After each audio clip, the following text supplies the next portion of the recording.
Welcome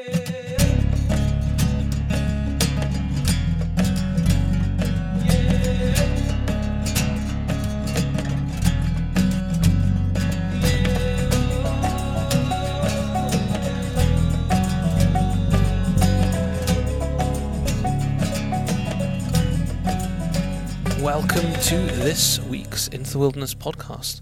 It kind of feels like we have just put out a podcast, but it has been 2 weeks since we put out a guest interview, and the reason for that is because we've been podcasting for 7 days straight. Yeah, and it was a marathon podcast that you all got to listen to. We've had so many messages about it. It's been crazy. Yeah. We would love more. We've had emails, messages, you name it, from the last show, and if you have not listened to it and you're away to listen to it, give us your feedback because we're really interested to know what you think. We've had largely positive feedback, but also a few feathers ruffled, which is what these podcasts are about. Yeah, exactly. Well, we are just coming to the end of our kind of American tour of podcasts, and we have a long list of awesome guests to bring you over the next few months. We have been speaking most recently to the guys at the Bears Trust, Logan Young and Jack Evans, and we did a separate podcast with Jack Evans, which is it's completely different, worldly podcast about our place on this planet, which is I'm looking forward to bringing that to everyone. We've got Eduardo Garcia, who we've mentioned on this podcast before because of his incredible documentary Charged. So in fact now is an opportunity for you to go and watch the movie Charged before we even put the show out. Yeah. Because the show is relatively soon. In the next month, I would say it's probably going to be out. So go and check out his documentary because I think it'll add a lot of colour to the interview. And there's things in that interview which I don't think have ever really been heard of before. I'm going to get the full title right now. It's on Amazon Prime UK right now that you can just go and watch it. For the rest of the world, you can also get it on Amazon, but you have to either buy or rent it. But it is worth every penny that you spend of, I think it's £9 to buy it forever. It's worth every single penny. It's inspiring. I'm going to get the name of it right now. We watched it again the night before we interviewed Eduardo, and he was good enough to cook us a bit of a snack when we arrived just before the podcast. And we had a look around his family home as well, which was great. It's called Charge, the Eduardo Garcia story. That's what it's called. So look that up. We also had Brad Christian on from Sitka, Ben Williams, who probably most people at home won't have heard of, but He's an older gentleman who's probably one of the godfathers of upland shooting here in Montana. His stories are brilliant. He's incredible. 87 years old. He's a brilliant guest. We had such an incredible morning with him, and then we ate lunch with him after the podcast. And then he was kind enough to give us some signed books. He was. We'll share all the links of the books because he has a long list of books that he's written. That's going to be quite an interesting podcast because probably just of the age difference, the way that he explains things is a bit unique, but it'll be good. I'm looking forward to getting through to that again. We did a session with the guys at Mountain Tough Fitness, which we're still suffering from. My legs are horrendous. Yeah, legs, arms, back. I'm just hurting everywhere. But before we did the session, we did a very quick podcast with them. It's a shame we didn't have a bit longer, but if we come back, we'll try and get a longer podcast with those guys. So that's something a little bit different. Right at the beginning of the trip, we caught up with a gent by the name of Brett Sang, who is actually friends with Brad Christian, and they recently put out a film together for Matthews Archery. So you can go and have a look at that one. It's called The Proving Grounds. So another film, just a short film to go and watch in the sort of lead up to the podcasts that are coming up. Yeah, that was a great podcast. Very, very entertaining guy. The dude has an archery range in his basement that he tunneled into the underneath his wall. But we talk about that on the show. We do. And lastly, the podcast that we are going to bring you today, which was actually the first podcast we recorded in the country, which is with Ben O'Brien, who is one of the members of the Meateater crew under Mr. Steve Ranella. Incidentally, it was almost the last podcast we did of our time here that we went on his show. Yes, it was on one of the last days. So I'm not sure when that's going to be coming out, but after we did the podcast on like the Monday with him for our show, just when we were leaving, he was like, "You guys got time to come on my show, The Hunting Collective, before you leave?" And I was like, "We'll make it happen." So we did an hour and a half podcast with him. I wish we had more time. We barely got scratched into the surface. It was a great chat. Yeah, because it was actually the longest we've actually had to just talk about our backgrounds. So when it does come out, we'll let everyone know. And it's probably one of the most comprehensive backgrounds of us. We've told the story before on like 2 different podcasts. But Ben's a great interviewer as well, and we've got to know him a bit, so it was a good chat. But we really got into much more detail than any other podcast before. Yeah. So I'm looking forward to that going out. It's been a whirlwind. I can't believe that it's almost over. We are currently sitting in the Filson office. A friend of ours, Chris Douglas, who we've been staying with last night and will be again tonight just before we fly out. But those dates don't make any sense to you. Byron likes to... No, I don't, but it doesn't matter, but that's what's happening. Yeah, it is. But we're going to put another podcast talking about our last few days in America. Yeah, we will. But that'll be after this one. Yeah. We have a winner for the podcast that was out 2 weeks ago with Sam, which was to win a pair of Smith Optics shooting glasses. And we asked everybody to let us know what winter has been like for them in picture form. Yeah. Had a whole heap of entries on Facebook, and we've had a look through them, and one that particularly caught our eye was really a rather lovely picture of some roe deer in a field taken by Glenn Ingram. So congratulations, Glenn. Get in contact. And we will send you out your glasses. We have auctions running for... Hang on. What? New competition. New competition. New competition to win a CZ doormat, which we have given away before and is always incredibly popular for some bizarre reason. But it is a cool thing to have it in your house, and I don't think you can actually go and buy it even if you wanted it. It's one of these things that we get given to give away, and it's probably the only way that you can get your hands on it. And you thought up a way for people to win it, Daryl.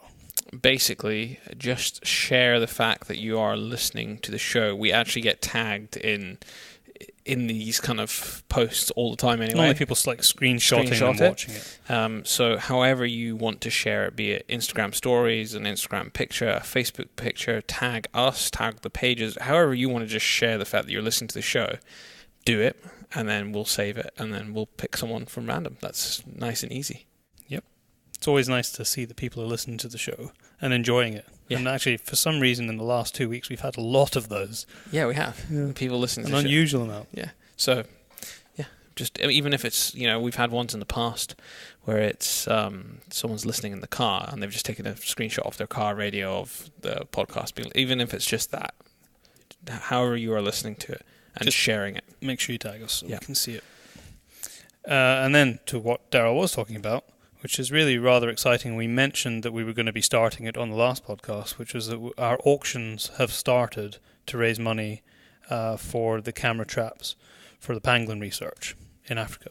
So the goal is to raise £2,000, and we're auctioning off a whole bunch of items that people have kindly donated or companies have given us or things that we have that we're giving away.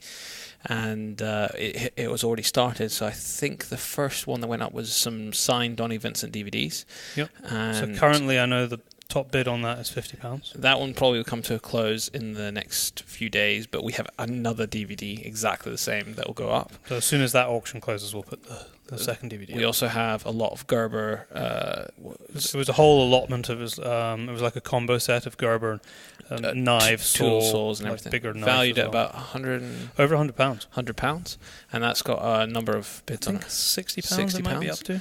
So yeah, get yourself onto that. If you have any items or services that you would like to donate to this auction, we'd be very, very grateful. No matter what it is, then get in contact with us, podcast@paceproductionsuk.com, and we will get it up. We've had probably 2 or 3 people in the last 2 weeks contact us with really quite tremendous prizes which we're going to be adding and releasing to the auction. So thank you very much to those people who have contacted us already.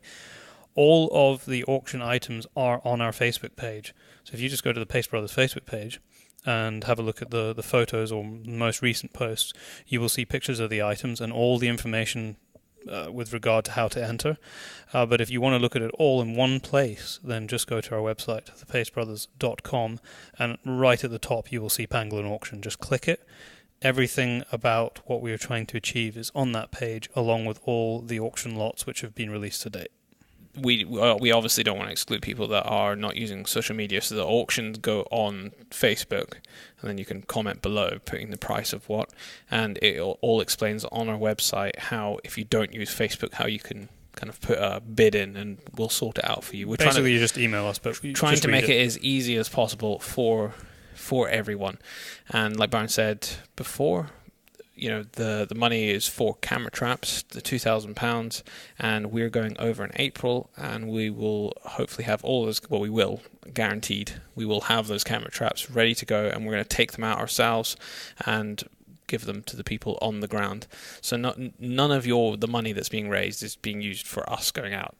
We're going there anyway, and we just want to make sure that they are going to arrive, so we're going to take them there ourselves and make sure that they're all working and everything. That's the plan. So, something not to miss out on, because there's some great auction lots there. Now we have the podcast out for this week, which is the chat with Ben O'Brien. We kick it off by picking up where we left off last time, because in the last podcast he couldn't tell us what he was going to be doing next because it was still a secret. But now most people will know that he's involved in the sort of the revamp of the Meateater crew. We were fortunate enough to go into their office, which is quite tremendous. It's in Bozeman in Montana, and that's what he starts telling us about, what he couldn't tell us last time. And then we go on to talk about the North American conservation model and how us as hunters can move forward in the world to make sure that we can keep doing what we're doing now. A huge range of topics is covered. It's a good one, I think, to kick off It's a great start. A great start to all of the shows that we've recorded over here. And like Byron said, they'll be spread over a couple of months. We're going to have stuff from the UK dispersed in between, so that you're not just completely inundated with stuff North American from podcasts. Here. Yeah. As fun as that would be. Well, I think... No, we probably not. We'll have probably one more show in between this one that will go out, and that will kind of conclude just the last week, in fact, of our trip. We had very good intentions of doing quite a lot of short podcasts to tell you what we've been doing, but the reality of it was that we just ended up being so busy traveling between places and interviewing people that I think we only released two short podcasts. Two. So we'll have one more after this podcast goes out, and that will kind of conclude the trip, and then we'll be back to our usual schedule of once every 2 weeks from there. So enjoy the show. Welcome back to our podcast, which we're recording in your podcast room. Yeah, this is like a podcast Russian nesting doll. So we have the privilege of being in Meateater HQ. Meateater Incorporated HQ. And you may be the first people to actually record a podcast in this room. Really? Yeah, so this may be like There we go. Testing it out. International. Well, it's definitely the first international podcast. Yeah.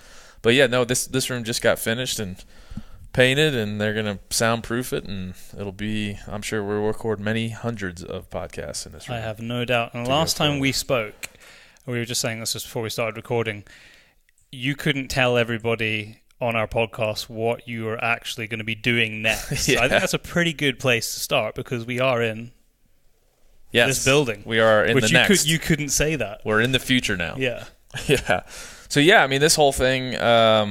when was I guess it would have been right around 6 the time. Months ago? Yeah, about 6 months. Right around like the week prior to my starting that we chatted, and since then we've launched and announced Meateater Incorporated, which is, everybody will hopefully know Meateater from its origins with Steve Ranella as a television program that he owned with his production company 0.0. So 0.0 did Anthony Bourdain's show, and have won some Emmys for some of their television work. So he owned Meateater pretty much 50-50 with those folks, and had another investor come in later in, I guess, would have probably been 2017, and want to get involved. So they brought in an additional investor with the idea of building out what you see here, which is a media company designed not just to support Meateater, the TV show and the podcast and that platform, but to bring on other folks that think and speak and hunt like Steve and kind of share the same ethos in a way. So that's what we did. We're up to, what I say, 20 some employees. It's like world domination here when you walk in. I didn't appreciate how many people worked here. Yeah, it is. Well, for me, like I was saying, about the time we chatted last, I was the third or fourth employee, one of the first couple employees that were hired, along with our CEO. And since then, we've added And the timeline's not been that long. No, it's been about 6 months. In 6 months, you've changed office 3 times. Yeah, and your employees have quadrupled. Yes. Yeah, we're literally, this floor that we're on is full. We can't fit anybody else into it. So I fear that we'll outgrow this space pretty quickly. And be across the street somewhere else. And don't forget the canine employees that we saw wandering around. Yes. There's a lineup of dog pro beds. dog office. Yeah, we have everybody. I don't have a dog, but the guys that work for me out here like to bring their dogs in. We have our dogs in our office. Yeah, you have to. I feel like sometimes it can be a little bit much when we had a hairball get hacked up over here earlier. But those types of things are normal. We normally get the every second or third podcast screwed up by a dog pulling a cable, yanking a cable. Yep. But we just got spaniels everywhere, and they're a bit like. They're not the smartest of dogs on the planet when it comes to spatial awareness. Definitely not. Yeah, no, I could agree with that. We enjoy them though, and like I said, we grew from my job is to kind of run the editorial team here, so we have 9 folks on that team now, pumping out content, a lot of content from a lot of different angles. You got some very cool people that have come on board now. Yeah. Tell us a little bit about those folks. We can go down the list here. Well, part of the idea is to not only have Steve's brand of Meateater, but to bring on other brands to position, alongside his brand, like mine, the Hunting Collective, of course. But we have Mark Kenyon, who has Wired to Hunt, which is quite the popular whitetail podcast and platform that he's built. So that's a part of our company. Now, a young lady named April Vokey, who has at the Anchor podcast. It's a fly fishing podcast. She travels the world and talks to interesting people in the fishing space. We've brought on Ryan Callahan, who was formerly of First Light, is now our director of conservation. We brought on another guy that you just met named Miles Nolte, who was worked for a magazine called Gray Sporting Journal and a bunch of other things. Yeah. He was their fishing editor. He's now our director of fishing. So we've piled them on from now to then. But everybody's job is to manage and create content for our hopefully growing audience if we do it right. And that content can be consumed through. Yeah, I mean, we have our website, themeateater.com, where we just had a big editorial meeting today. We're looking at probably 20 posts a week there, which is pretty substantial. Right now we have four podcasts a week, but we'll be adding at least 5 more podcasts in the next couple of months here. So basically, if people consume all the content, they won't be able to work. Yes. I was going to say we're going to have about 10 hours a week, probably more than that, probably 12 hours a week of podcasts. Across all of the podcasts. Across all the podcasts. So if the ones we're fixing to add here pretty soon. But yeah, we really want there to be more materials than anyone could ever consume. We want to outpace the consumability of our audience. We want to inundate people with what we think is good content. There's always stuff. Yeah, there's always something. And choice. You guys think about you think about like social media as a content stream. There's always, you refresh it and there's always something to look at. If you wanted to spend all day on there. Some people do. Some people do. They get that screen time thing that always pops up. I'm like, really? Your increase is up by 22% this week. Yeah. Shut up, phone. Don't tell me what I'm doing wrong. But yeah, that we hope to just provide more content. And you guys may know this, but for me being in the industry for 11 or 12 years now, there's not a whole lot. I feel lucky to be a part of something that is adding resources to our world. That is allowing for other content creators to come on and have the resources to create what they want. And it's in a new way. Well, it's harnessing the latest mediums. Yeah. Podcasting being the podcasting is growing so fast. And it's been around for a while now, but it's people are still discovering it every day. Yeah. It's fun, man. And it's just like sitting in a room talking with people. We were just talking out there before we hit record that we just did a live podcast, which is a whole different animal. It's basically a freaking comedy show. That's what we were putting on. I haven't had a chance to listen to any of them. I was watching. Yeah. I was watching the Instagram videos of it. So a small Yeah. flavor. Well, we'll be releasing them in the next couple of weeks here. But it'll be interesting to hear, like, listen on a podcast. I have never, Steve has done these in the past. This is the first time I was involved directly. It's interesting to. I feel like there's no, if there was an audience here listening to us, you'd be thinking, I got to be entertaining. I got to be entertaining. And so I think just having an audience heightens the sense of, that someone paid a ticket for this. So you want to give Got to be damn good. You got to give them the damn good stuff. Not that this isn't the good stuff, but it's just a different animal. Raises the bar a bit. Yeah. So I think we know that we say all the time around here, like, the natural world is something we care about. It makes us better people. It enriches our lives. So that's what we go to do. We go to make sure that everyone else can share in that and be educated by that or inspired by that or whatever lens that they see it through. It's important to us that message continues to go out there.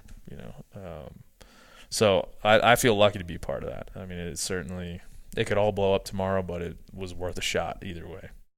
And how's show season been for you? Because we very, very nearly came over and did some of the shows this year, but we decided to move the trip a bit so we could spend a bit longer and spend a bit more time in Montana, which we really wanted not to at do. shows, because Not at shows are exhausting. I know. You guys, listen, Montana better.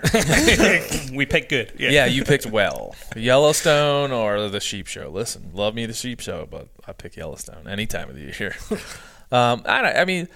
I feel sometimes like I got a lot of first world problems, but if you complain about a show, basically what a show for me is hanging out with my friends, talking, hunting, appearing places, meeting with people that I want to do business with, and then going out and eating nice food and drinking with people. Both in excess. Both in excess. Yeah. Of course in excess.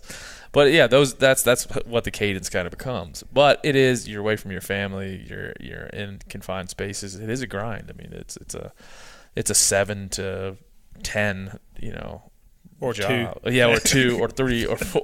And your legs are killing you after 3-4 days. Yeah. Shout out to old Shane Mahoney. Him and I were up drinking till like 2 a.m, solving all the world's problems yesterday evening or the night before. So He's an absolute gentleman and awesome guest to have on the podcast. Did you record another show with him, or did you no? have a We were chance? we're going to do another one. But I just ran into him at the bar, and I was like, next thing I know, we were solving it all. We got it all. We should record this because we pretty much figured everything out. Yeah, you should have done. But yeah, it was, those types of things, running into guys like that and being able to just, That make this the sort of the highlights of. Yeah, there's a community feeling to it too. So it's once you know everybody, and you've been around for a while, it's you seeing your friends, you're seeing your people that you like to hang out with. But will it change a little bit for you? Because in the shows that you will have done in years gone by, with when you were a big part of Yeti, you're doing kind of the same but a very different job. Yeah. Yes, it's a very different job. So the conversations will be different. You won't have people pestering you for sponsorship all the time. Yes. Now they're just like, this podcast sucks. No, it is. I mean, it's been a change for me because I didn't. When my job at Yeti was to be the guy behind the guy, was to be supporting guys like Steve Rinella. Now I have the privilege to be sitting beside him on stage. And so it's different for me in that way. I haven't ever been someone that wanted to or angled to be recognized. I just thought, if I could hunt some for my job and like be around people I like, that'd be great.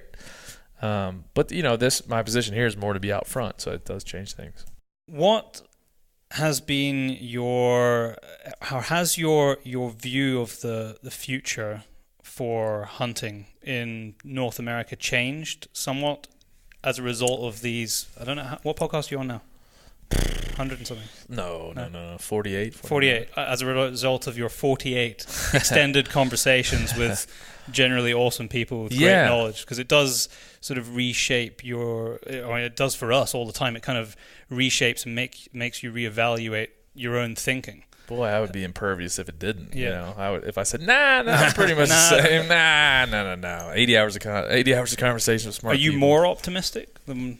Because there is a sort of, I think we can all be guilty of sometimes being a bit pessimistic as to the future of what we all hold dear to our heart. Yeah, my personality, I'm Irish, last name, and I'm from the East Coast, and so I think by personality I'm pessimistic. Like I think by my personality, my wife says this all the time. Like I what drives me is what's not working. I don't go home and be like, I got it done today. I'm like, got to get up tomorrow because I got to do this next thing. So I think that's just based on my personality, I would say that I probably fall into the pessimistic crowd. I still think that if hunting was a business, I would invest in it.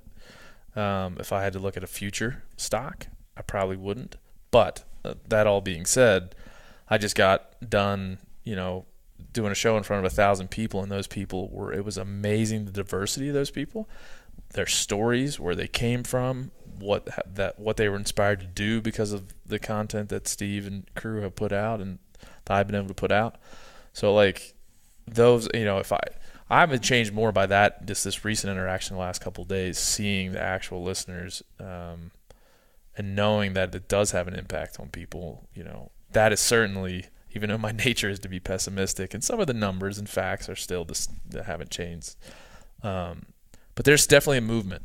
Like you guys are part of it, in my opinion. But there's a movement to just make it better in any way we can. A lot of people are doing it a lot of different ways. Some people are doing it for health. Some people are doing it for, mindfulness with nature. But there's just a lot of ways people are coming into it. But there definitely is a movement to make our generation better stewards for this thing. Pockets of hope. Yeah. Like when you speak to people and you go, wow, like, they told you something, you go, it makes you, there is pockets of hope everywhere. And it's great to be able to draw energy from those people who have been enthused by, whatever, whether it be a podcast or a film or anything. An article. Yeah. We had 6-year-old little boys. We had husband and wives that were 60. We had cancer patients that listened to the shows to get through their chemo. We had, just of all colors, all shapes, all sizes, people coming and saying, like, I am feeling what you're feeling. Whether they're veteran hunters who are just feeling like there's a better way, or most of the time, I've found new hunters that just are discovering something and need a community, like are thirsty for people. Like there's nobody around them they can talk to, so they need to have this interaction via podcast or whatever. I'm almost envious of those people who are kind of finding it for the first time. Yeah. We had none of this growing up. Like it didn't exist. This didn't exist. It didn't exist. Not really. You'd pick up a magazine. You'd learn from your folks or your relatives or whatever, or friends, or you pick up a magazine. Yeah. No internet. Not really. It was all dial-up. I remember I had mobile phones to scroll through. Oh yeah, I had like CDs, AOL CDs, America Online. We had. We were using America Online in the UK. Oh, were you? Yeah. Oh, that's bullshit. It's theft. No, they'd be like 120 minutes on this CD. I'm like, oh, perfect. That'll get me through the week. But yeah, I mean, there's definitely more information. There's more out there, and I think, man, if you had to grade hunting's ability to talk about itself, to self-reflect, it's way better than 5 years ago, way better than 10 years ago, and it continually gets better and better and better. That kind of butts up against demographic changes and urbanization and just the way our society is kind of moving. But there's a lot of positivity around even urbanization. The more that people are forced to, for jobs and for livelihoods, to move into urban settings, the more they're going to yearn to go somewhere else, to go outside. So I think I'm naturally pessimistic, but man, I'm having some good experiences. Like, boy, I've had some great having a good ride so far. Yeah, man. And so there's some some cracks in my pessimism. It needs to be. It needs to be. Yeah. Next stop, European tour? Yeah, that'd be great. Before you leave, convince Renella to do a European stop. Yeah, to do a European That tour. would be very cool. Or just pay for me to go. Of course, hunting on your way round. Yeah, yes. Yeah, because I'd get bored. I don't have anything to talk about. You can sit in our studio when you come. Yeah. I'm coming now. We just decided. I'll be like, sorry guys, I promised them I would be there. And we'll have Scottish whiskey on the table. I'm sorry that this whiskey that I have bourbon. here. whatever. I wouldn't even drink that. It's pea colored, so it's if look at you're the very label though. dehydrated. I'm gonna give it a sniff. Give it a sniff. It smells like rubbing alcohol, I bet. No, it's not too bad actually. It's not bad. No. All right. Yeah. It's 10 high. I've never heard of it.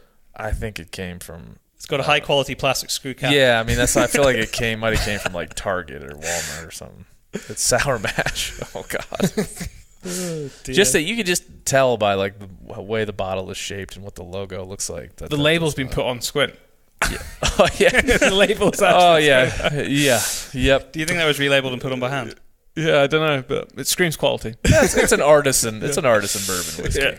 Obviously, in keeping with the content that you put out here, quality Squint label. Quality, yes. Yeah, we could do better. Once we get this podcast studio finished, we'll have like a beverage cart. Hopefully, I'll be pushing for that. Maybe have somebody to push it around. Would you like it? Or optics in here. Yeah, something. Just like here, I could lean back. Yeah, on optic on the wall. Perfect. Yeah.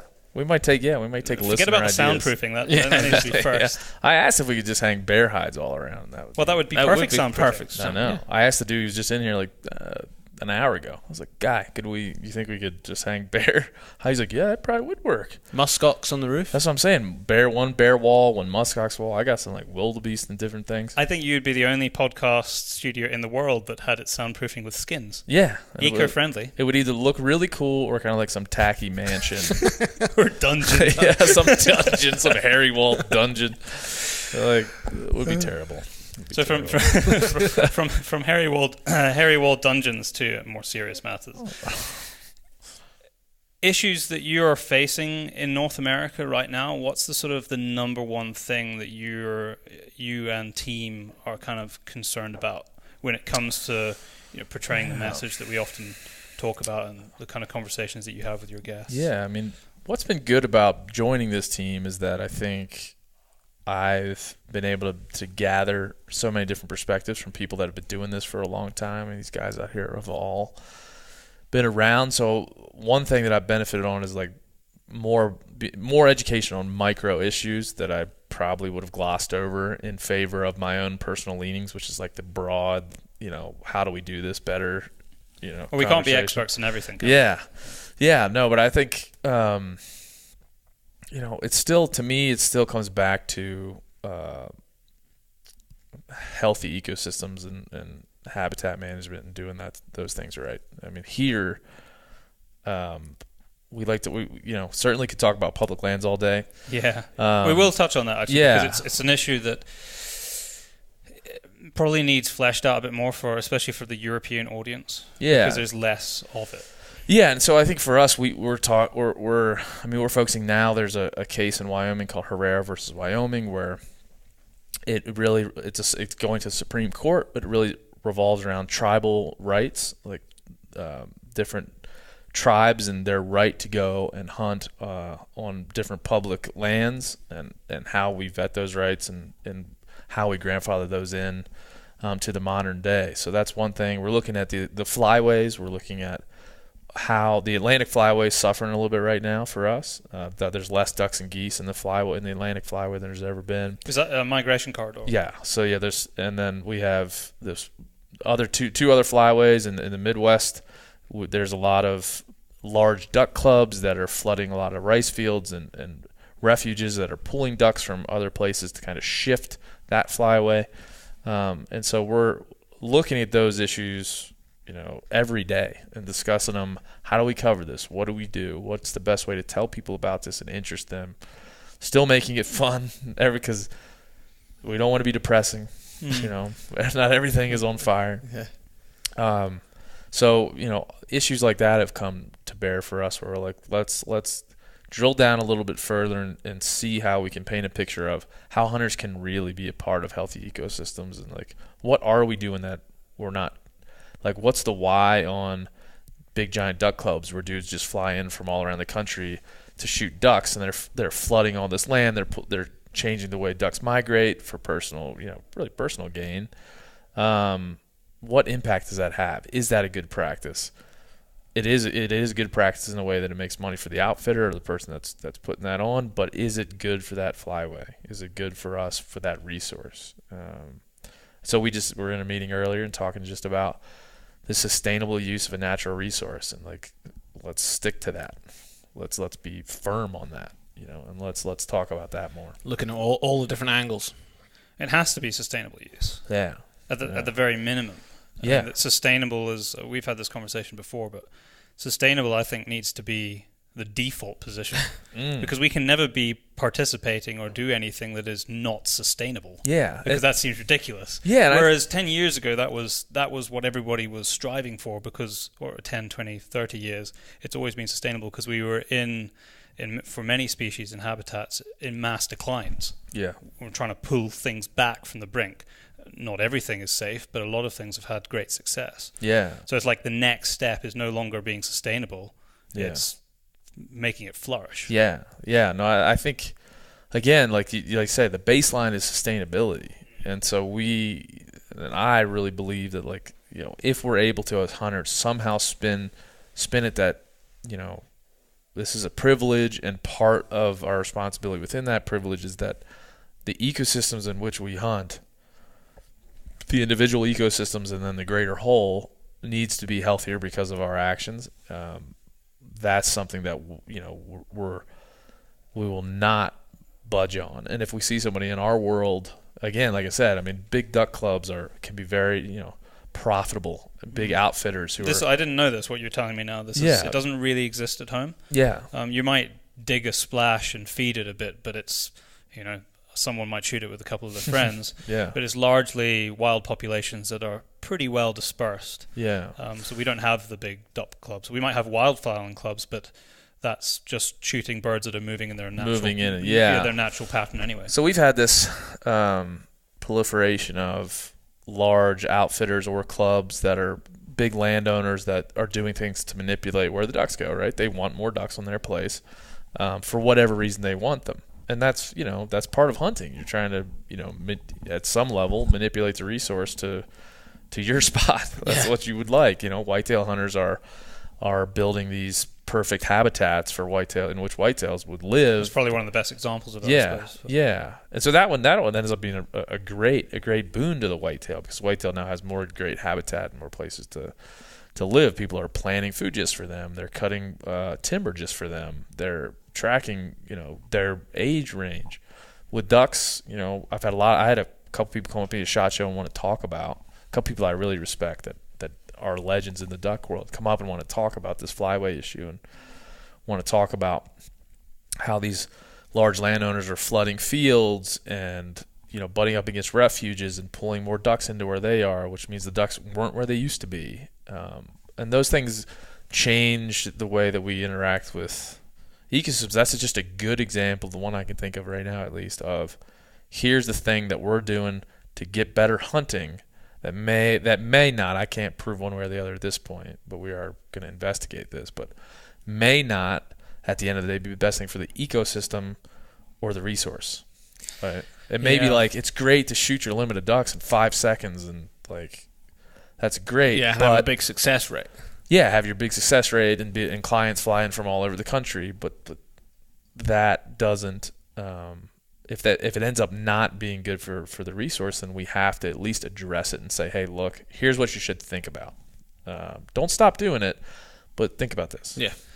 And it ties to something which I know you've talked about before and we talk about quite a bit, which is the idea that to take this default position as a hunter, that because you're a hunter, you're also a conservationist. I know you've talked about it in some detail before. It's just ridiculous. It's absurd unless you understand why you're making that statement. So there could be a case there. I mean, there are lots of cases of duck clubs probably doing very, very good work. Oh, very good work. So in that case, you could argue that. But this might be an instance where, you know what, guys, maybe we need to reevaluate here and make sure that we're not having a detrimental impact. So just because you're out there with a gun pulling the trigger, killing some shit, doesn't suddenly make you a good guy. Yeah, and you don't get... We want to believe that. Yeah. But it's not always true. And we have a bubble mentality, and that's an issue. I mean, I just came back from the sheep show, and there's some stuff like they're trying to rally the members, right? Rally the members and raise dollars. But there's a whole lot of just like, let's pat ourselves on the back for all these things we do. Mm-hmm. Like, yes, that's good. I'm totally on board for that. That does raise a lot of money for sheep. It does do a lot of good for sheep habitat. But like, I think the world is going to require us to think a little deeper than that. and to your point, I think we just have to do a little better, in that regard. I think, and it's tough. There's a lot of people that have said that, that I'm an asshole for bringing this stuff up, and that I should just be supportive and I shouldn't. Of course, we should all bury our heads in the sand and never discuss anything. Yeah, we've just had the same issue. We put our podcast last week, and we've had quite a lot of feedback our way the last 2 days. Not necessarily giving us a hard time, but I know that there are organizations who are giving us a hard time because we were just speaking honestly and having a debate. We listened to it again because we wanted to, maybe we overstepped the mark. I've had to do that before. I'm like, was I being why a are dick? people mad again? And sometimes I listen, I'm like, oh, you're a dick. You said that was terrible. But we listened to it again. It's like, no, I still stand beside all of it, and it's just honest discussion. It might not be comfortable, but it still needs to be had because what are we concerned about? Are we concerned about upsetting people within our community today? Yeah. Or are we concerned about making sure we're doing the right thing in 10, 20 years' time? Yeah, and maybe if I revert back to your earlier question about like the future of hunting, like I think my biggest worry is what you're talking about. I've seen some things recently where there's like approved dogma or there's like rigid ideologies that like you stick to this and you can be in our club. Yeah. Right? If you think this way, you're approved to stick around and be in our club. If, for example, if you start to question things or propose maybe different solutions to the thing that we currently do that we say is so successful, then get the fuck out immediately. And you should also be ruined on the way out. That's not. We want you trampled into the ground so nobody knows your name anymore. You're evil. That hasn't happened to me per se, but I've watched it happen to other people where I want to say like I didn't agree with what that person said. But whatever happened to a marketplace of ideas? Whatever happened to allowing someone to, just say what they believe and then let the public decide, whether it's a good idea? It doesn't even have to be right. As long as you genuinely aren't being a complete dickhead about it. Yeah. And you're bringing up things because it is what you honestly you feel or it comes from conversations that you've had with other people. You may later be proved wrong, and that's fine. Yep.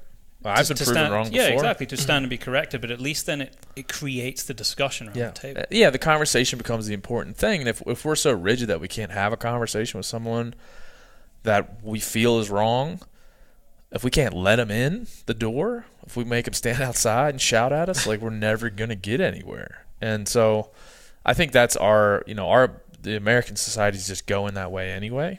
I think we're just as outdoors folks, as hunters and anglers, we're just going along with the stream. But I'll tell people straight up, if your club if I can't come and be like, I read this is interesting. What about this? What about this about guns? What about this about hunting? What about this about conservation? This seems like we might be doing it wrong. If I can't do that, if I'm immediately to be outcast, outcast, then I don't want in your club anyway. I'll create my own fucking club. I don't care, and that's what will happen. Yeah, and because I think, there's.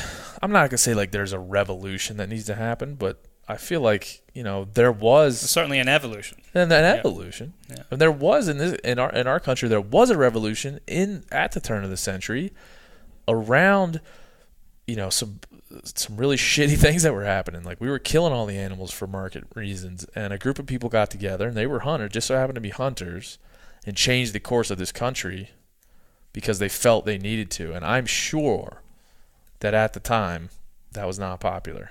Undoubtedly. I bet you it wasn't at all. Yeah, there was railroad tycoons and robber barons and people that wanted to take for themselves. Because it was about money. Yeah. So I'm sure that the folks we now think of as these revolutionaries weren't not and heroes now. Yeah, and heroes, they didn't have it easy when they were trying to do that. We went under the Roosevelt Arch. Yeah, did you really? Yeah. I had to take a moment. Yeah. After reading about it for 2 decades. Man. Yeah. And then I'm standing there, and it's like, this is Teddy Roosevelt's Arch, and this is Yellowstone. Yeah. So I'm worried, not that people might think I'm saying I'm a revolutionary. That's not true at all. Look at the whiskey I'm drinking. I'm just saying we need to leave room for revolutionaries. We need to leave room for people to come in and say like, cool party, but let's do something different. And I think these like the forming of certain, just the rigidness that I've seen in people, the rigidness around being negative, painting someone with a brush. You're lefty. You hate all this. You're a righty. I hate you that. hate all this. It's okay to be different. It's okay to have a different opinion and still be friends with someone. Like I said, yeah, I just keep going. I always just going back to these, like, my ideas aren't defunct because you don't agree with them. They're defunct because I haven't expressed them right, or that they don't hold true with the facts of the situation. We had a recent little industry thing go on with somebody here in town who put out, like, I didn't agree with what he said, like, at all. And I didn't agree with his stats that he put out. I think he was way off. But it was tar and feathers. It wasn't just like, hey, man, wrong ideas. Go away with that shit. Come back with something better. That's basically what I told him. It's just, you're wrong. You shouldn't have, like, that was wrong. But you're not evil. You're just wrong. We can still talk. We can still talk. Like, I'm not going to shun you from my life. In fact, let's talk. Yeah. I'm more excited then to have one and have that be an opportunity to talk. And I think if we don't sit back and have these discussions with cool heads, we're no better than all the people that we criticize who might be classed as anti-hunting, for want of a better phrase, who go and say, go and die, I wish your family would burn in hell, and all this kind of stuff, the screeds whenever you put up something hunting related that those anti-type organizations and people don't like. I've seen comments from people within the hunting industry in instances like that and many others where I'm thinking to myself, I'm reading these on social media, I'm thinking, you are no better than all the people you criticize. Yeah. No better. It's hard, it's hard to level. It's just hard to level criticism in this world. There's so many opinions floating around. It's hard to know what to think or what to do, like, or who to listen to. It's super hard. And people are offended too easily. Yeah. There's an outrage culture because outrage gets results. I've seen it so many times. We get emails here all the time with somebody who's outraged about something we said or did. With the amount of content you're putting out, it must be like on a minute by minute basis. Somebody right now is writing an email as we speak. But most of the time, not all the time, but a good percentage of the time, when I write back to them or someone here writes back to them, hey, listen, here's what I was thinking. I know you don't agree with what I said, but here's what I was thinking. Here's a little context as to where I got to that point. Most of the time, 4 out of 5 times, the person will write back with, "Oh man, I was just having a bad day. Sorry about that. Didn't mean to be so negative." We've had 1 or 2 of those before. Yeah, we have actually. Yeah. Where they've just said, "I've had a bad day. I've had a bad day. Sorry about that." But I think what happens is that person knows, or maybe they did just have a bad day. But I think also somewhere deep down they know the angrier they are, the more apt someone is to respond. If they're just like, "Yeah, I kind of don't agree, but that's fine." There's less of a reaction, So that outrage does get results. I mean, it gets people fired. It gets, it changes companies. It does. I've been part of some of that, So if you were going to want the most direct way to make change with your ideas, it would be to be outraged all the time. There you go. You've heard it here first. It would be an exhausting life, though. Yeah, then you're just always mad or Mad and feigning anger all the time. Yeah, I don't know. Some of this is sanctimonious, I imagine, but that's just how I feel like I've experienced that in some of my dialogues with people. I feel like in our bubble here, it's almost all positive or constructive at the very least. But if you go looking around, there's certainly pockets of negativity that fester. A lot of what we've been talking about, and undoubtedly a lot of the people who listen to your podcast, a large amount of the people who listen to our podcast, and likely Steve's as well, and many in the hunting space will indeed be people who hunt or fish or are of like mind. That's probably why they listen to the show. We do get quite a number of emails from people who appreciate an insight into a world that they're not involved in, which is awesome, and that for us is what it's about. What is it? Well, for 2 questions. One is, I imagine you hear from these people. What's that been like? But also, what can we do as an industry to address that more? Because ultimately, we can talk all day to all the people who agree with us, but it's not really going to help reshape the future of understanding of hunting using natural resources as part of an overall management tool. Yeah. something I've thought about quite a lot. We do. I mean, I take almost no credit for this. Steve is the one, but like we do. Ryan Callahan and I are walking around SHOT Show. You're thinking SHOT Show. This is all industry gun folks. I mean, walking around once an hour, you get stopped by somebody like, oh my God, I love the show. First time I ever went hunting was I bought my first gun because of you guys.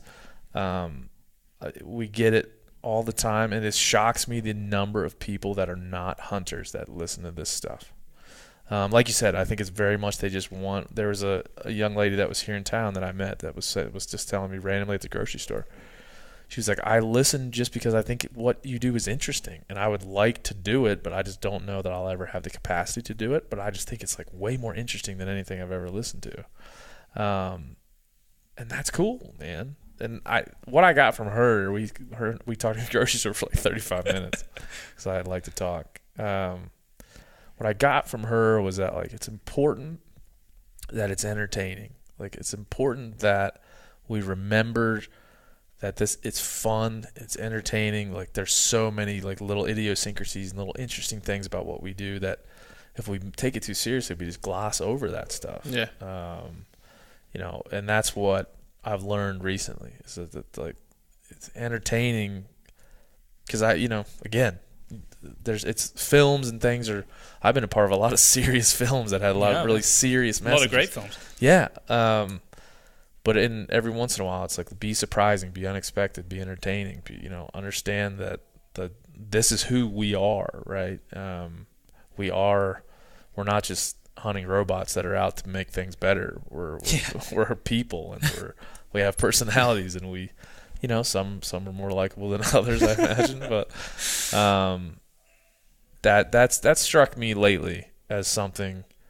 As this conversation goes on, you guys have been doing it for a long time, as it goes on, it has to continue to evolve and, Yeah. So I hope my podcast, has ears and can listen back to people and be like, okay, we've covered that. Let's move on and just have some fun and try to like build in some of these really important conversations in a fun and entertaining and sometimes surprising way. Like, if it was just stats and figures, no one would listen. Yeah. I think if you are actually enjoying it, as in you have fun doing it, like what we're doing right now, it comes across. I like to think it comes across. I would think so too. Yeah. And if you didn't like the guys you're with, you're like, this is fucking boring.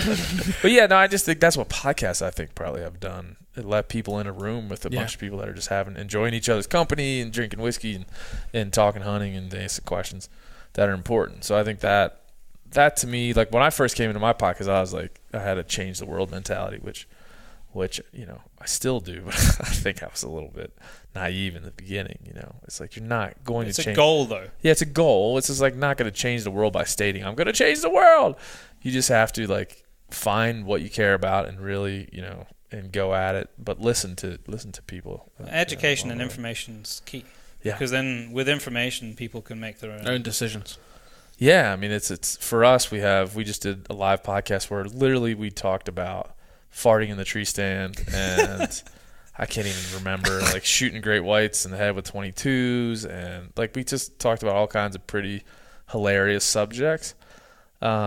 But at the same time, people were coming up to Steve Ranella with a cookbook that was teaching them how to cook wild game to get it signed. So like they were able to come and be around us and have fun with us, but at the same time, like the materials that we're trying to provide them will also help them along as they get into this lifestyle. So you can do both. I have seen his cookbook posted and tagged across social media basically continuously since it launched. Yeah. It just goes to show you, man. Like it's good information. It's put in. It's packaged in a great way, and it's necessary information. I mean, it's super necessary information. I mean, the meat side of it, which is in the title, Meateater, has been a great door opener for people to experience and take part in hunting and fishing and. In the UK, we would call it country pursuits or field sports. I like that. I'm going to start using that. Country pursuits. Yeah, country pursuits, yeah. Start a band called that. Because people can, it's a very easy connection for people to make. I'm hungry, I eat meat. Oh, okay. This is the connection. This is what it looked like before it ended up on my plate. And I think that's been really useful in expanding our community outside. Yeah. Especially to urban communities. It's the easiest thing. It is. Like if you're looking for the path, the easiest entry for somebody into what we do, be like, do you eat meat? Most people are going to be like, sure do. And then at the end of the day, like, do you want to do it better? Yeah, I do. Or taste some new meats? Yeah, taste some new meats, have something that means something to you, like it's just the easiest path to entry, and it's the best way, I think, for people to come into it, because it's people understand it. Yeah, it's just, but it's also intellectually sound. Yeah.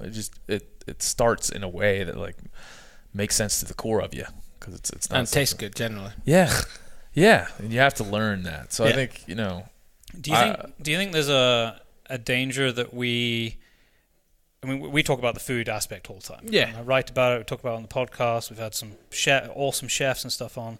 But do you think there's a danger that we don't carry that conversation to the next step to talk about, and I friggin' hate this term, and I know that it's something you bring up as well, the trophy hunting aspect of it, and the role that plays globally as part of the conservation picture. Yeah. Because meat hunting, although it's great for the individual, doesn't really fund a huge amount of stuff, especially in countries like, if you look at Africa, meat hunting is not funding anything. And I sometimes think that us as well, we're kind of guilty of, I can justify the one part of it. Yeah. The other part's a way, way harder conversation to have, and you can sort of thread the needle and try and pick up instances of where, well, look, because of this, these species are thriving. You don't have to like necessarily what the people who are partaking in it or their reasons, but there is massive positive benefit to it. Yeah, I mean, there's different justifications, right? I mean, I think you're talking about somebody who's never done it before. It's really more about the moral justification, which is an important conversation to have. Right, and so I always try to think in those buckets. Like, you have somebody that's never done it before, it's less the pragmatic justification of, like, how do we keep more animals on this? We had vegan protesters at our last show in Sacramento. And me and Ryan Callahan went out and talked to him. And they were like, there was a feller there, like 6 or 7 of them in V for Vendetta. You ever seen that movie? Yeah. They do it in the UK as well. They do the same thing. Yeah. So it's widespread. But so we went out and talked to them, and we're against factory farming. We love animals. I was like, listen, cool. I'm with you. Anything else? Like, what else you got? And they were like, well, we really never thought. We just saw the Meateater, and we just thought we would protest. I'm like, yeah, but I'm with you, man. Like, I don't like the things that you don't like. I don't like a dude. They had like a video of a guy just like stabbing a seal with a knife. I'm like, I'm not into that either. I don't know, like, who's into that?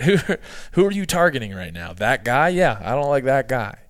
And so there's this, like, the justification for them is that they're moral beings in some way that I'm not. I don't know. But they're looking for the morality. Like, why now we can get we have a tofu burger. Why do we need a meat burger? So there's addressing the morality, but from the pragmatic side, when we start to get to just facts and figures and what's going to work, that's when we start talking about trophy hunting. You start talking about what's going to ensure more animals. What's going to ensure the future of what we do. What's going to ensure the future of these species and these ecosystems, and look, what's going to do that? That's for me, is almost like a little easier conversation to have, because there's less entanglements. You're like, here's a model, here's where we started, here's the plan we put in place. In fact, our North American model has tenets that we go by, and then, like, after about 100 years, we look at the results and we're like, God, that's awesome, that's working. Yeah. And for trophy hunting, you can look at before they had concessions in Africa and after, and the amount of animals. You can argue, like, the state of those animals or where they should be, but you can't argue, like, there was less of them and then there's more of them. Like, you can't argue that. But that's hard for people who are, just looking at it from a moral basis. It's hard because they take exception with the person. Yeah, it's generally. Like, why do you want to go and do that? Yeah, that's always the question. If it's one of these morning breakfast shows, so why do you want to go and murder that poor innocent animal? I wish I had a picture of this guy I talked to. There was one spokesman for all the V for Vendetta mask people, and he had a all black, and he had a vegan activist hat on. I'm like, well, good, thanks for the label. I should probably get one that says hunting activist. Then we could really have it out. But he clearly hadn't thought through hunting, and he had thought through those, like, the moral entanglements of eating an animal and killing it and eating it or whatever, but I hadn't thought through, like, that hunting didn't solve all his issues, but it solved a lot of them. It didn't solve, like, his, let's never eat an animal again, but it solved, like, that's not going to happen tomorrow. In the interim, this is better. I at least got him there pretty quickly. I'm like, in the interim, this is better. And at the end of the day, if everyone in this country became vegan tomorrow, a lot of animals would die because we'd have to. We still got to grow stuff. We would have to fuck up a lot of habitat, natural habitat for these animals. Well, clear for farmland. We would have to clear off and get rid of lots of habitat that not ungulates maybe, but rodents and different things that we need as part of biodiversity in our ecosystem. I actually saw yesterday on the BBC News big science study with the decline of insects across a global. Basically, we are imminently away to have a global collapse of insects, and they say the biggest reason behind it is agricultural practices and pesticides. Yeah, it's not surprising, is it? If you've got to clear land to grow vegetables, guess what? You're going to be spraying that. Yeah, and there's certainly responsible practices, but again, when you think about it in a way, like the vegan activist wants nobody to eat meat, that is not like that is less viable than our current situation. Yeah. So him and I had that conversation. I think he came to the conclusion that we weren't going to solve it on the street out in front of the Crest Theater. But he felt a bit better about himself. Yeah, but I think he was able. Like I said, dude, I respect you, man. Like you and I start with the same basic principle, and I'm glad that you're here because I'm glad that basically everybody in my country and my continent, unlike Africa, values these animals, and we're just kind of arguing about how we interact with them. We're not arguing whether to fucking keep them around. No, we all want them. We all want them, and so at the end of the day, like I'm happy to argue like the particulars of it. That's fine. I don't like factory farming. There's things I don't like that he didn't like. But he kept coming back to like, why kill when you don't have to? Why kill when you don't have to? I just said, you're taking the gloves off approach. I'm putting the gloves on and going to work. I want to go and see it done. I think there's also, and this kind of ties to what Daryl was just saying there, is that there really is a serious environmental consideration in terms of how we use our resources sensibly. Yeah. Because it makes no sense to have a wild resource, whether that be plants or wildlife, and not utilize it in a way which is sympathetic to the planet. Yeah. If we can. Which is basically what most sensible, ethical management practice is when it comes to hunting. Yeah. I mean, there's a big. I was telling you guys I was talking to Shane Mahoney over some whiskeys the other night, and he just like conservation is so much bigger than he's like Ben, because not that I know, but like it's bigger than It's way bigger than You think conservation is hunting and fishing? Get the fuck out of here. It is huge. Like there is so much that goes into conserving these wild places and wild animals, and really conserving any part of any habitat. There's so much that goes into that. And he's right, man. Like he's right. Most ecologists would tell you that songbirds are important. We've had massive songbird declines. Yeah, we never talk about that. The honeybee's important. Like I just feel like it makes the planet go round almost. The honeybee. Yeah. I got 3 hives in my garden. There you go. He's contributing. But so that's like hunting has led me to like better appreciation for those things, and I am super happy that it did. But I mean, it's practices, agricultural practices that are kind of almost declining the honeybee in a way, especially in America, where you guys have massive crops and all the bees get taken across America, as in the commercial bees, all put in one location, and then disease spreads, and then obviously that affects the wild population. And that's the same across Europe as well. Yeah. So just I think these topics just show you how complex this shit is. It's so complex. And so, it goes back to me at the end of the day. Like I, as a hunter, I feel begrudged to acknowledge these things. Like, I would love to just go out and have a hoop and holler and shoot big bucks. That would be great. But I can't. Yeah, your conscience won't allow you. I can't. Yeah. I can't go out. And I could go, because there again, like your question earlier that I didn't really answer. Like, you don't have a choice but to buy a license if you want to hunt. You don't have a choice but to buy a federal duck stamp if you want to hunt ducks in this country. So to pound your chest about taking part in that, it's got to be more. You can be proud of the history of it and the creation of it and what it means to the world, but you don't get to opt in or out of it. You're in if you want to hunt. And so it's just for me personally, you could certainly just go buy a license, go hunt and have a good time. No, but that is absolutely what everyone has the privilege to go and do. But there's got to be a group of us. There's got to be a group of us that feel like there's more that needs to be done around it. There has to be, because if everybody just goes out and shoots big bucks and has a good time, I don't think we're going to get to where we need to get to. One of my friends, who's a gamekeeper on an estate near where I live, I was talking with him a couple of weeks ago. And we were having these in-depth conversations because, he's on the ground, managing it on a day-to-day basis on this grass moor. And he was saying, do you really think that people think like this? Most people just want to go and hunt. And I said to him, well, I don't know whether they do, but maybe we all should be. Or maybe it's going to be important in the future that we start to think a little bit more like this. And it's not trying to say that we still need to enjoy what we're doing. People wouldn't do it if they didn't enjoy it, and it's not about that. It's not about saying we need to be serious all the time, which is kind of to your point earlier when you're talking about podcasts. But I think that we've come to a point in time, probably globally, where we need to shift what it means almost to be a hunter. And I've said a couple of times before that it's almost shift back in time, because if you were to go back far enough, like you were talking about with the kind of the revolution in conservation in North America, most of those people at the time who were certainly involved in that movement had incredible backgrounds in ecology and conservation, and that, for the most part, was their driving force behind it. They happened to be hunters as well, but they cared about the big picture.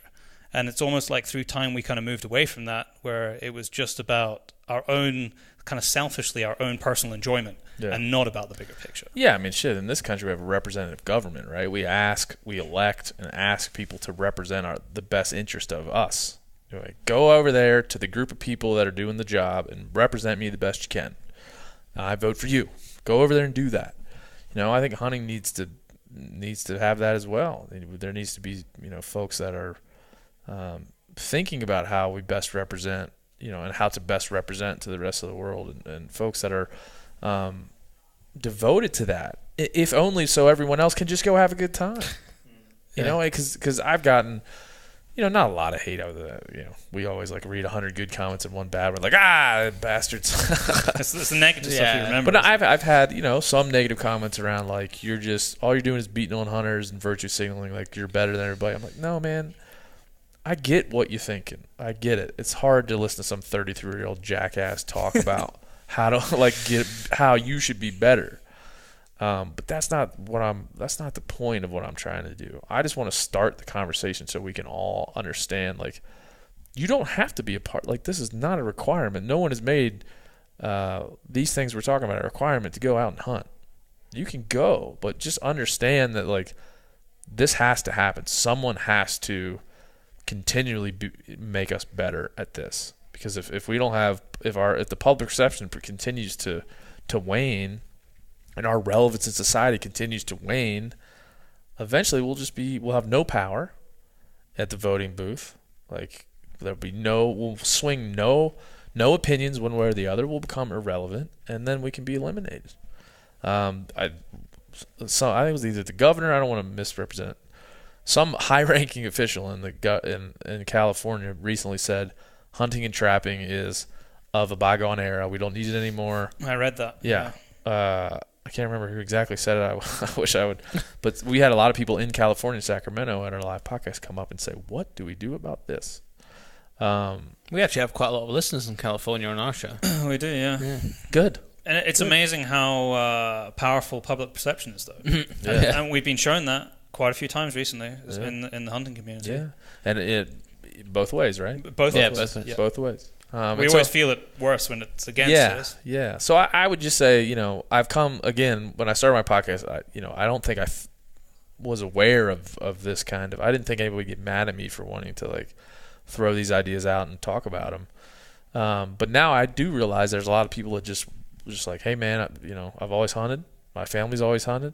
I do it responsibly. I do it right. I do what I do.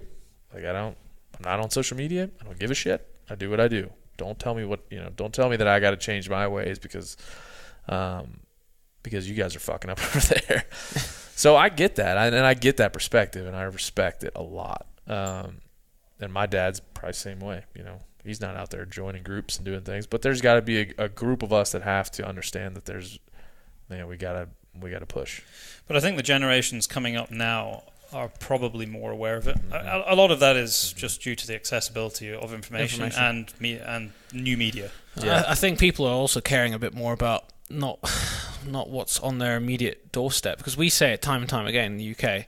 We have so many issues in the UK, wide ranging, but people should really be caring about what's going on in other parts of the world as well, particularly North America, because we've seen it time and time again. What happens there? If there's something going on there, you need to watch in the UK because it might happen 6 months later. Yep. And a better global perspective, I think, gives you it gives you perspective on domestic issues. As well. And you go, what are they doing right? How have they achieved that? And then if you need help, you can go and say, how did you guys do whatever it knock is? on Ben's door. Knock on your door. How do we do this? Well, let me tell you. How did you conquer the world? 1874. I think we're lucky enough in this country to have a very, like, what we can say is a very successful model, right? We've modeled whether it's applicable to other places or not, I couldn't tell you. We seem to think democracy is applicable to other places. So do we. Yeah. If nothing else, what's been achieved should be looked at. Yeah. Even if the model needs to be different. Right, and I think the value system is probably the more important thing there, because what we have achieved that outside of the numbers is a populace that cares about the resource. Yep. Truly cares about the resource.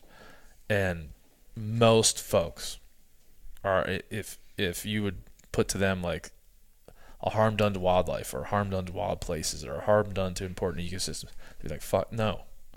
Nope. And they're passionate about it. And they're passionate about it. So we're lucky to have fostered that for all our flaws. I mean, we're lucky to have fostered a bunch of people who care about wildlife. So we have that going for us, whether it's that we leave them all alone, never touch them, or that we get involved and manage them and eat them. Like those, that'll be a debate, I'm sure, for a long time to come. The former there, the first example is a fairly new phenomenon. What, hands off? Yeah, the hands off phenomenon, I think, is, the vegan mindset is new in the history of the world. Like, and our human nature is that's a new thing. So are vegans, relatively speaking. Yeah, that's what I mean. Vegans, that's what I do. But what's amazing is, I don't know what it's like in the US, but in the UK, all of the big shops are embracing it like you've never seen. Asda, which is part of Walmart, Tesco, Marks and Spencer, all of them have now got vegan ranges out. I think last week, it was Sainsbury's, they're actually putting the vegan meat, and I'm doing inverted commas here, air quotes, next to the real meat in the. Which to me is fine. Like I'm almost supportive of that. But in France they've banned sausages being called sausages if they're not containing meat. Because they say that basically it's not a sausage. Isn't a sausage? It's not a sausage. It's got meat, which I get. You can't just say it's a vegetable tube. Yeah, you can't be like, I made these tires out of sand. No, I can't drive on sand, you asshole. I mean, it's just a different nutritional element to those things. You can't be. You're not really eating sausage if there's not meat in there. But I think having having the availability of that different lifestyle should be just, fine. I kind of bounce back and forth between, these ideas, but I do think like that's a fine way to live. Just don't tell me how I can do my thing. Yeah, exactly. It's not trying to convert everyone else to what you're doing. It's just to try and help understand both sides. Yeah, and that's what, I've tried to like rationalize this recently just because I talk so much and because sometimes things come out like they're hypocritical and it's not meant to be. It's just meant to kind of like address a certain situation. But like I think once you're in a community and you've hunted and you bought a license, there is a responsibility there to listen to, the community and think about how it can be made better.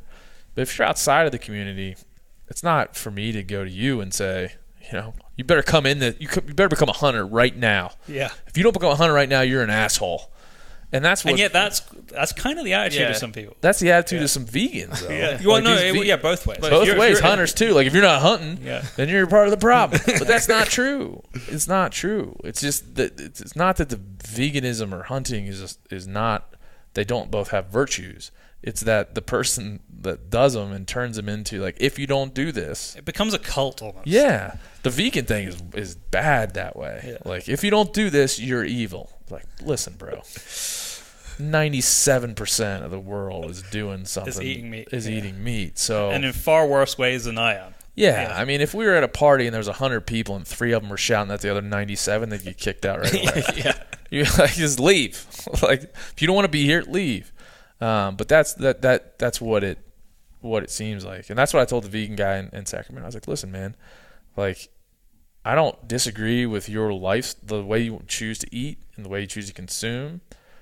There's a lot of other things I disagree with. One of them being that you don't believe I should be able to consume the way I do, and that you think your choice of the way that you eat and your lifestyle gets you off the hook for your own consumption. And that's the problem. It's a lack of realization of what your true impact is. Because ultimately, that's what it all comes down to: is what is our impact? And this guy goes, "I love these animals." I said, "You know what, dude? I know where they eat. You ever seen an elk?" He's like, "Yeah." I said, "Well, listen, there's a lot of elk around that I know where they eat, where they sleep, when they fuck, like how they interact with each other, what highways they cross. I know what timber they like to bed down in. Like I know these things about them. We have a relationship. I know how many there are. I know which ones are dating. Like I know that stuff about them because I'm a hunter. I love them. Yeah. Like I fucking love them. And so I'm not saying you don't love them, but you love the idea of them. I love them. I've seen because them. In a small way, you're part of. Yeah. You're part of it. Because you're in the field. You love the majesty of elk. I love the elk, like that are on 4 legs. We saw 2 of your elk battling out at a gas station. I saw that. I saw you put. I was like, yeah, those elk know what's up. They're just going at it. That's a gas price protest, probably. And then just at one moment they just kind of stopped and just looked at us for like 3 seconds, like, can we help you? And we're like, carry on. We're busy here. They just carried on. We're like, that's as close as you get, sir. Yeah. Or I will ram your vehicle. The strange thing is that with a lot of these, a lot of the issues that raise their head, like the grizzly bear issue that you have here. Yep. We don't have anything quite as big, dangerous, and majestic as that in the UK. Is that ultimately everybody kind of wants the same thing, and in fact, what should be being celebrated is the fact you went from a couple of hundred animals to it being spread across half of what the native range would have been a few hundred years ago. I mean, that's an incredible story of success, and yet it sometimes feels to me like the organizations of people who are vehemently against any kind of management which would involve hunting don't want the success. It's almost like they wish it hadn't been as successful as it was, because then they would still kind of be in their cage and they would still have a meaning behind what they're pushing. It's like at some point you have to decide that we've achieved and now we can use it as a Yeah, and I like to try to give people credit. I like to think they think like just like I think. I mean, I'm sure if I sat down with an intellectual anti-hunter that had done a lot more studying than me, they could make me realize a few things of course I'm wrong on, or that I've believed, and that's happened to me just through hunting and realizing that thing I was doing, probably not right. So I like to give those folks credit and think they're probably thinking the same thing, man. They're probably thinking, man, if only we could just stop this thing and do it the way I want to do it, we would have everything would be fixed. I honestly believe it, for the most part, both sides of the fence, it's all coming from the right place. I think so. People are doing it for what they believe to be good. I choose to just approach it from that way, but also be pragmatic. If I see somebody being evil, yeah, that's why I said for the most part. Yeah, you seem like an asshole. But yeah, I mean, I've met a lot. Like I said, I've met a lot of people that don't believe what I believe, that are reasoned individuals and intellectual in the way they approach it. And I appreciate that, and that's, on my show or my platform, whatever you call it, I would love to have those conversations. We were just looking at like future guests for the Hunting Collective, and I just wrote animal rights activist, vegan activist. I was like, can we find some of these people? Yeah. And I'm not talking just somebody that doesn't like hunting. I'm talking about somebody that has studied this and has facts and figures that we can talk through, and resources that maybe I've never been a party to, because at the end of the day, if I can practice what I preach on anything, it would be that like open-mindedness to other ideas. Because again, the scariest thing for me right now is the rigidity of our ideologies and things that we say. So I don't want to be a part of that. I learned that from Joe Rogan. Yeah. Not like talking to him or knowing him, just listening to him. The king, the king of podcasts. The king, the grand Pumbaa of podcasts. Must be mentioned in every podcast featuring me at least once. But I did learn that from him. Like, he seems to like get excited at the idea of having someone he might not agree with. Mm-hmm. Yeah, well, he's got an incredibly inquisitive mind. Yeah, yep. And he wants to be right, but be right by getting the knowledge to be right. Yeah, learning, all perspectives important, and having a left and a right. But then you see, and they've done this with me and with Steve recently, they like immediately when you start to like signify like or put out there, I'm in the center, this is where I live, I want to be in the center, you immediately open yourself up to get attacked from both sides. Want to push you into the other side. We don't want you. Yeah, the left side's like, push him over to the right so we can hate him, and the right side's like, push him over to the left so we can hate him. That it doesn't like a reasoning individual that just kind of wants to get it right. It seems, because I've seen it done to Joe. So. Yeah, he was getting some stick recently about something. That was the guy from Twitter. Yeah, the Twitter guy. They called it a right-wing podcast. Yeah, I haven't listened to the show because yet, they didn't give him. A lot of the comments were saying he didn't give him enough hard time on privacy rules, comments. Things like that. So I think like he admitted some fault there. Like, hey, maybe I could have done better. Joe's just gone back on. Yeah, and he's just gonna have him back on. But I don't have a problem with the criticism. I mean, people probably criticize things that I say all the time. I don't have a problem with the criticism. It's just like attaching that criticism to the motivation that I'm one way or another is where I get off the train. I'm like, listen, man, if you don't agree with the thing I put out, that's cool. I'm all for that. That's kind of what I'm in this for. But what I'm not in it for is for you to be like, I don't agree, which means he's right, which means he's evil, which means he's can't talk to me. It's pigeonholing. We've been told we're anti-hunting because people didn't agree with some things before. Yeah. So I really do like, maybe that's just if we all got off social media and just talked to actual humans, we would never have would help. Existential crises. Sometimes I wonder. I mean, we started the podcast talking about all the benefits and the availability of information, but sometimes I do wonder whether if we didn't have all that shit, podcasting, keep podcasting, but no social media, you probably like. People are nice, because I don't run into a lot of people that say negative things to me, to my face. Most of the people say nice things. All of them say. People just need to talk to each other more.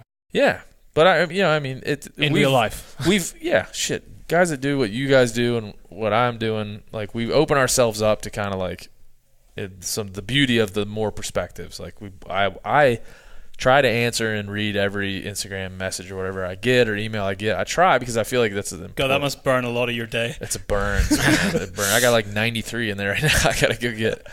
But I want to get them in some way, or at least read them, because I feel like that's what this really the positivity that it provides is that, right? It provides this like ability to say something, have someone react to it, and it becomes a conversation. Yeah, it becomes a conversation, and like that's the positive.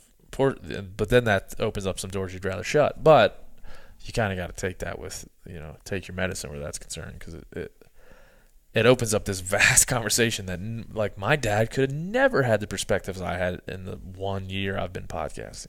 He would have had to fly around the world to get him, We are so lucky in that way that we can have conversations and hear from people who are genuine experts in whatever field it is you're having the conversation, and take 20 years of knowledge and research, and okay, you can't condense that down into even a couple of hours of podcasting, but you do a really good job is done of disseminating that 20 years to your Joe public who could bite-size-ish. into bite-sized chunks, That's in a way that you could never have the time to. No. Yeah, so we're super lucky in that regard. People listen to it in their cars while they're driving. It's good use of time. Yeah, it's a good use of time. Sometimes I'll go on the internet there and ask people, like, where are you listening to this at? It's just interesting. And it gets varied. People like, on my bike, when I'm running, when I'm working, I'm on a jackhammer. I'm doing this, I'm doing that. The range is, I would say, a good chunk of the people listen on their commute of our listenership. That tends to be the typical. Kind of the typical, and then we have a big chunk that listen at work. Yeah, instead of doing work. Probably. Just like I'm working. Honestly. Yeah, no. And then all the rest of the things you just mentioned. Big spectrum. Yeah, so I mean, we're lucky to have those outlets, and I listen to I like this morning. I got up, I got in the shower, turned on a podcast. As I was getting ready to come to work, packing up my stuff, I got podcast on. Turn it off, talk to my family a little bit, like, hey, how you doing? It's important. Yeah, how you doing? Love you. Turn it back on, get in the car, drive to work, and I'll do that again tonight when I go home. How long's your commute? 15 minutes. So it's got to be a short. It's got to be a short one. Yeah, you're going to do a lot of commuting to listen to like a 3-hour road special. Sometimes it takes me a week to get through it. But I just sitting in your driveway for an hour and a half. I'll drive around my development. My wife's like, I think I saw your truck drive by like 4 times. I'm like, no, that's not me. It's somebody else. Same color though. So what have you got lined up exciting for Ben O'Brien in the next few months? I'm excited. Like, we're gonna reformat my podcast. Oh, can you tell? Yeah, sure. I'm happy to. This one isn't secret. Like, nope, it's a secret, guys.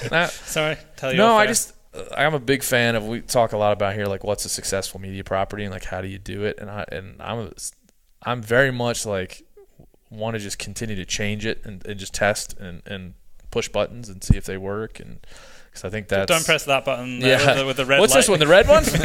Oh, that worked. So I'm very some folks like get a thing they like and they stick with it, and it's always that way, which is valuable. But I guess my strategy with this kind of stuff is just continue to change it. So it won't be that much different, but it's definitely going to be bringing on a bunch of sponsor folks and folks that would want to put their messaging around it. So rather than just stuff a bunch of ads in there, we'll have more segments. So we'll have an opening segment that's a reader Q&A, and that discusses things from previous podcasts, and then transition into an interview, a guest, for however long that lasts, and then like the ones that you've been doing up to date, yeah. Similar. So that portion will be similar, and then at the end we'll have some design segments to go through with that guest, which we've got some good ones. One of them is like, think of a good example, like whiskey and ethics. So we'll break out some booze and have like we'll just say like baiting and it's drink until we figure it out. That could be a long night. Yeah, it'd be a long night. But just like, we'll come up with some good things that people can look forward to as just recurring, to mix it up. Yeah, that's exciting. I look forward to hearing the first mix up. Yeah, so I'll probably do something to like. I take that stuff seriously, so I'll probably do something like, okay, guys, it's gonna change now. Here's what it's gonna be. Just to try to do something different. So you don't shock your listenership. Yeah, what is he doing now? Is this Ben? Is this him talking? So yeah, just try to. I'm excited about that, and planning I got a bunch of turkey trips on the docket for this spring. I have been told so many times how awesome turkey hunting is. Oh, you should come with me. It is we're gonna have to come back over the right time of year. Now we know that it's pretty easy to come across here.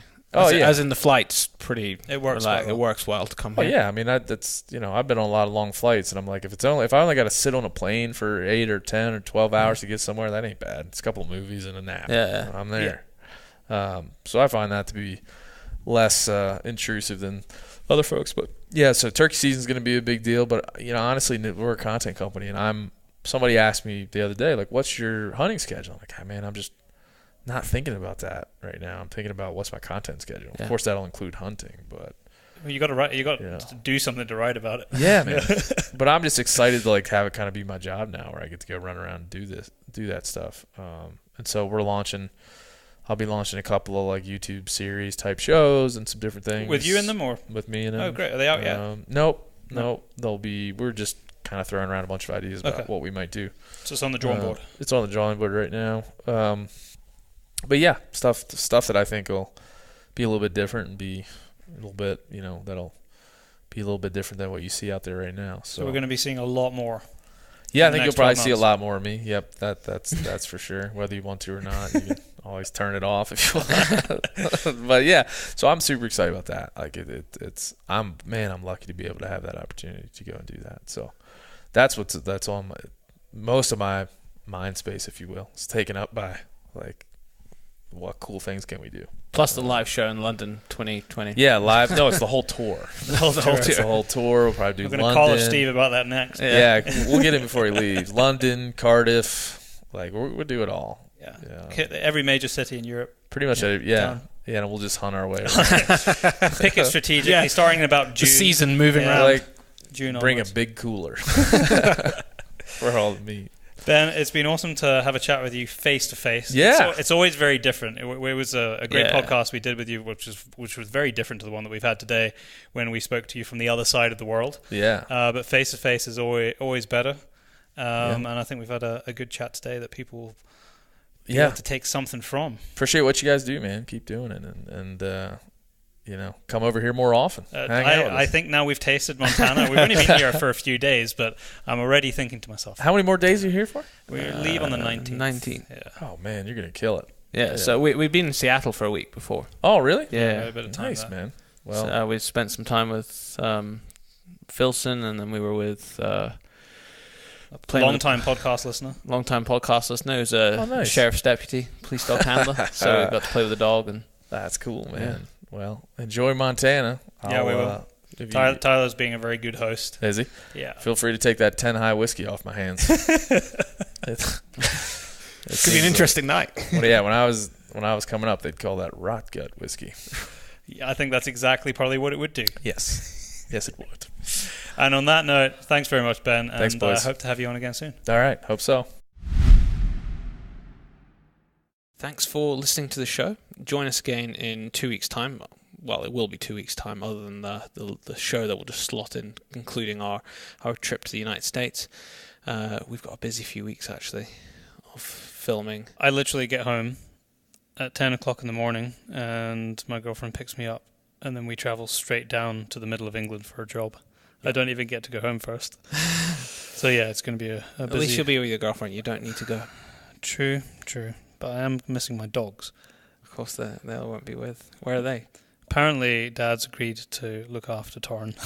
Just Tar. Well, that's what I said.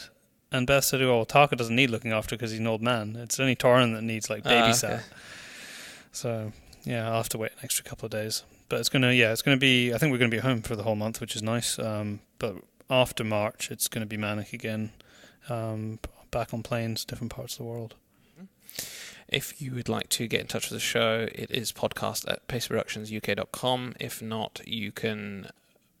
What else can you do? You can message us on Facebook, Instagram as well, Yep. which is pace_brothers. We love to hear from you on Instagram. That's our main, where we put all of our pictures up and And probably where we get the most interaction. most with interaction. people speaking And to us.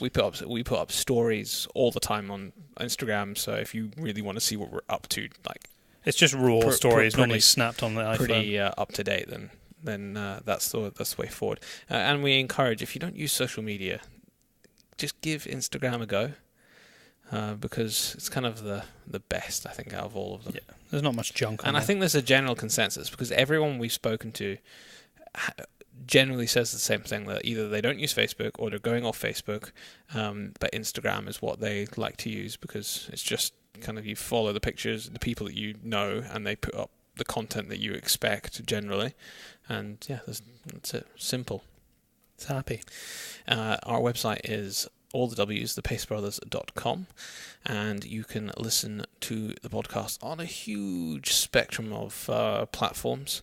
Spotify rapidly becoming the fastest one, and I think most of you now do listen on Spotify. iTunes, no longer SoundCloud, people. The podcast is not being uploaded to SoundCloud At all? I don't think so. Not even the latest 3? No, I don't think so. It's. I need to look at it. It's a bit weird, but basically they like to charge you £200 a year. If you're on a PC, just go and watch. Just listen to it on YouTube. Yeah, listen to it. Or Spotify. Most people have Spotify on their laptop. Loads of different ways. Don't forget to check out the Pangolin auction, which is ongoing. There's 3 lots up right now. I probably will put up another one this evening just after we finish recording this podcast. But every couple of days there's going to be a new lot going out. So you don't want to miss out. Follow the Facebook page, pace_brothers, or periodically check in with our website, which Daryl gave you, thepacebrothers.com. And at the top there's a tab that says Pangolin Auction. And everything is on that one page for you to find. And this last thing, I think, is don't forget to enter the competition for this podcast, which is to win a CZ doormat. And all we wanted you to do was share the fact that you're listening to the show. That's it. But the details are at the beginning of the show. So if you've somehow ended up at the end of the show and you don't know, you're gonna have to go back to the then start. just go back to the start.